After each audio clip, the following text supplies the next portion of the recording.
On est au pied de la montagne du Bugarache. Donc c'est une montagne qui culmine à 1231 mètres parce qu'en fait ici c'est un secteur, un sommet qu'on appelle à table renversée.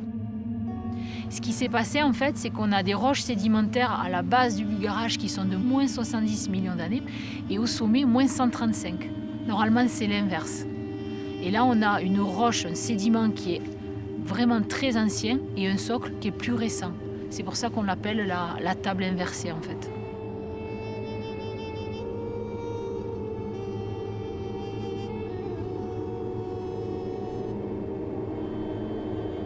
Et c'est un sommet un petit peu étrange. En tout cas, on lui colle une étiquette de garage à ovnis. Secte, anti-secte, je l'appelle comme ça. Des théories fumeuses. Là. Il y a forcément une vie quelque part dans l'univers, c'est obligé, genre c'est tellement vaste. Il y avait des illuminés qui disaient qu'il y avait la fenêtre vers l'autre monde. Il y a eu un passage d'énergie. Moi, c'est Jean-Pierre Delors, habitant de Bugarache depuis les années 72, maire de Bugarache depuis 77. En 2012, qu'est-ce qui s'est passé? L'AFP a diffusé un message comme quoi il allait y avoir la fin du monde et qu'il y avait certains endroits sur la planète qui allaient être protégés, notamment Bugarache. Il y avait plus de journalistes que d'habitants et de perchés. Il y avait 400 journalistes. Voilà, t'aurais vu là, toutes les paraboles qu'il y avait là. Putain, ça envoyait dans tout le monde. Bugarache, c'est ça. Les gens qui viennent ici, ils prônent cette faculté au pic de Bugarache. Ils en ont toujours vu, des perchés, comme je te dis. Des mecs qui prétendent voir dans la montagne, ceux qui parlent aux arbres, mais tout va bien, c'est pas un problème. Bugarache, on pourrait raconter tout un tas d'histoires sur Bugarache. Des légendes, il y en a plein la montagne. Il y a une richesse, c'est sûr.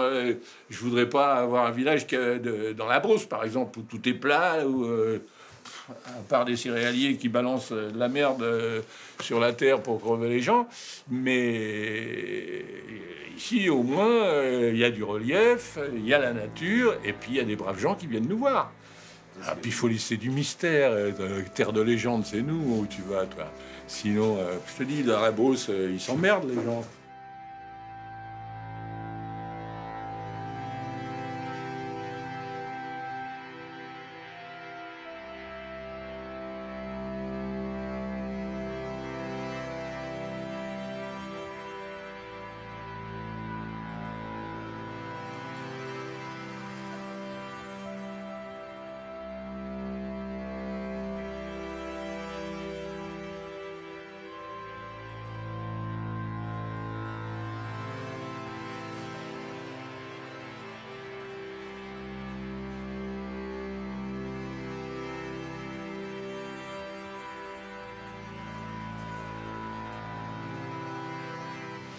Bon, j'habite la région depuis pas mal de temps. Au moins une quinzaine d'années. J'étais déjà venu. Connu Bugarache en 2012. Il n'y a jamais rien eu au Bugarache. 2012, c'est vraiment... Bon, oui, c'est sûr qu'il y a le calendrier Maya qui laissait entendre que vers cette période-là, il y a eu un passage d'énergie. On a changé quand même de monde de l'énergie. Mais nous, on est des êtres cosmiques en incarnation. On n'a pas d'âge. Puis à un moment donné, dans le temps et dans l'espace, on a choisi une petite expérience terrestre. Ah, cette planète, elle a l'air jolie. Mais on vient d'ailleurs. Il y a une rencontre entre ce que la Terre veut bien nous offrir comme accueil et nous qui venons d'ailleurs, d'autres dimensions, faire l'expérience sur Terre. Et alors, vous en pensez quoi des apparitions d'ovnis au Bugarache? Ben, le Bugarache... Avec cette sphère lumineuse dont on entend parler. Oui, on en parle, vous savez, il y a beaucoup de... Ben oui, c'est sûr que le Bugarache, vibratoirement, c'est un aimant énergétique. Il y en a partout. Il ne se laisse pas voir pour ne pas effrayer l'humain. Tout comme il y a des êtres inter-terre. Il y a des êtres humains dans les espaces intra-terre. Il y a un soleil au cœur de la Terre.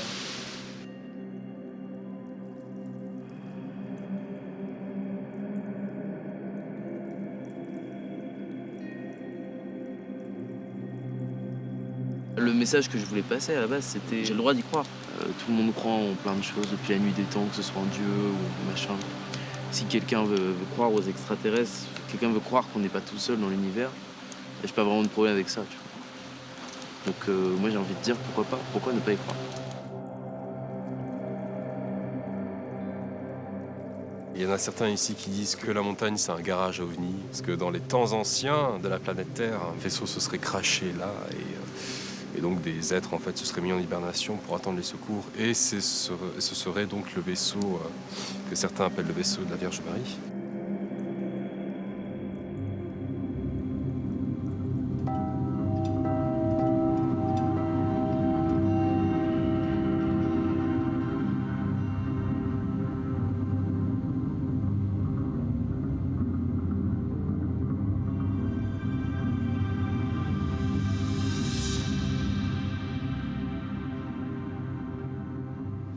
Donc j'ai l'occasion de venir plusieurs fois ici et de connaître le Pech, le Bulgarache, mais aussi un peu les endroits forts autour, les gorges de Galamu, Rennes-le-Château, Rennes-les-Bains, tout ça, quoi. Et cette fois-ci, on est ici parce que ça fait plusieurs années que je suis mon maître Master Wu et que j'ai rencontré ici en France. Je ne veux pas faire trop de spéculation là-dessus, hein. Je pense que chacun il sentira ce qui sentira. Maintenant, ce qui est indéniable, c'est qu'il y a, pour moi en tout cas, des fréquences assez élevées en termes vibratoires, énergétiques.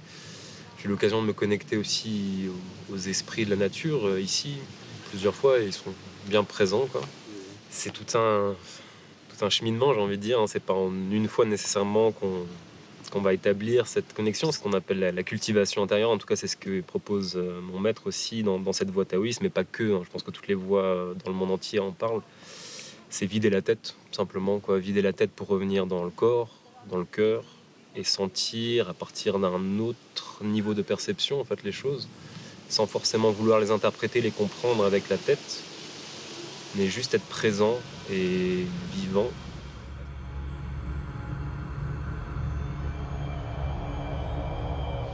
Le trésor de la Bessonnière, c'est un peu pour ça que je suis venu. Enfin, cet abbé qui du jour au lendemain est devenu milliardaire, plus que milliardaire, et on ne sait pas pourquoi.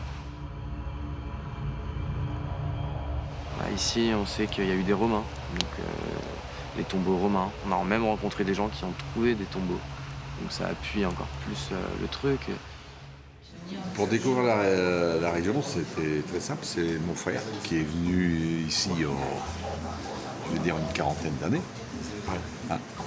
Il est venu et il disait toujours, il faut y aller là-bas, c'est bien. Hein. Et mon frère est descendu il y a une quarantaine d'années. Et puis on est tombé sur un tombeau en spéléo. On n'est qu'à 3 à savoir où c'est. Donc c'est pour ça que je peux pas en parler, parce qu'on a toujours dit pour en parler, pour dire où c'est, il faut qu'on soit d'accord. Tombeau 2 mètres de long, 1 mètre de large. Mais il n'y avait rien de. On va dire de mondial. Dans ces 40 années, tu es au courant de tout ce qui se dit sur... Oui, quand même. Beaucoup de choses. J'ai connu beaucoup de chercheurs. Des chercheurs de quoi, justement? Chercheurs des trésors. Quel trésor? Alors, la Bessonnière. La Bessonnière, C'était le curé de Rennes-le-Château. Et bon, il paraît qu'il a découvert un trésor. Et tous les indices seraient dans l'église.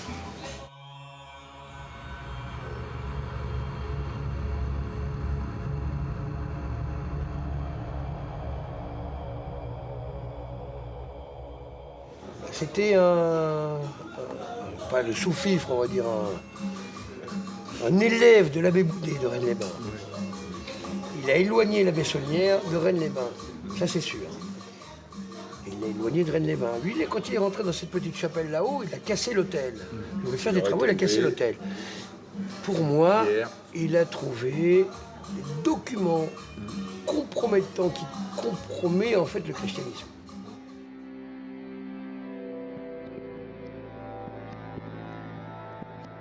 Cinéma, il y a des gens qui ont trouvé des vrais trucs. Ça a été trouvé sous On trouve des pièces en or romaines, on trouve des pièces en bronze, on trouve des statuettes, on trouve plein de choses, on trouve plein de trucs. Ça, c'est le vestige de leur passage, hein, Daniel, oui. parce que tout a été planté par l'homme. Les arbres ici ont été... Tous les arbres de la région ont été plantés par et les puis, hommes. les gens ont arrêté de cultiver. Pourquoi? Eh ben, forcément, si tu es une cité romaine, eh ben, à un moment donné, tu as un cimetière. Si tu as un cimetière, comment ça marche? Un général romain qui meurt ici, il est enterré ici. Donc le général romain, on va lui faire ça va être un hommage. Donc on va faire une statue de bronze, on va faire, tu vois ce que je veux dire? Mais il y a eu de nombreuses sépultures, des pierres levées, il y en a partout, tu vois, dans les bois. Tu ne peux plus les voir aujourd'hui, parce qu'avec tous les arbres, tu vois plus rien.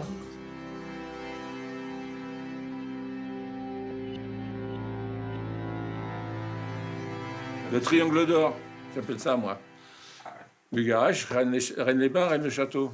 Parce que là, il y en a que, d'ailleurs, ils penchent tellement leur cerveau est atteint. En prétendant qu'avec le truc, tu sais, le pendule, attends, j'en ai un pendule. Mais c'est, oui, attends, putain, je vais te sortir. Qui prétendent avec leur pendule savoir où est le trésor. Putain, où est le trésor? Ah ouais, il est là. Et j'en ai vu, hein, qui sont venus, mais ils sont repartis. Ils avaient embauché mon fils pour aller creuser au pied du pic. Soi-disant qu'ils avaient trouvé l'endroit. Une journée, elle a creusé. Puis après, quand ils sont revenus, je crois qu'on s'est trompé. Ils ont filé 100 balles et hop, ils sont repartis. Voilà. C'est continuel. Pour nous, c'est pas une découverte, hein, les perchés, entre guillemets, comme on les appelle. Parce que, je te dis, ils prétendent savoir des choses, mais ils n'arrivent pas à les prouver.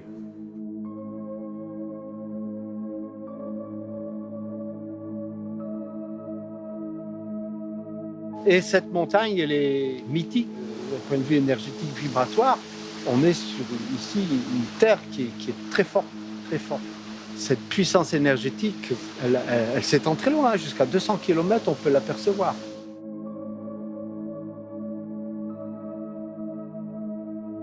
On s'est incarné dans un corps physique. S'il n'y avait pas l'énergie de la Terre qui imprègne ce corps physique de toute son énergie, sa force, ce qu'on appelle la vitalité, l'énergie vitale, on ne pourrait pas maintenir le corps en vie. Hein.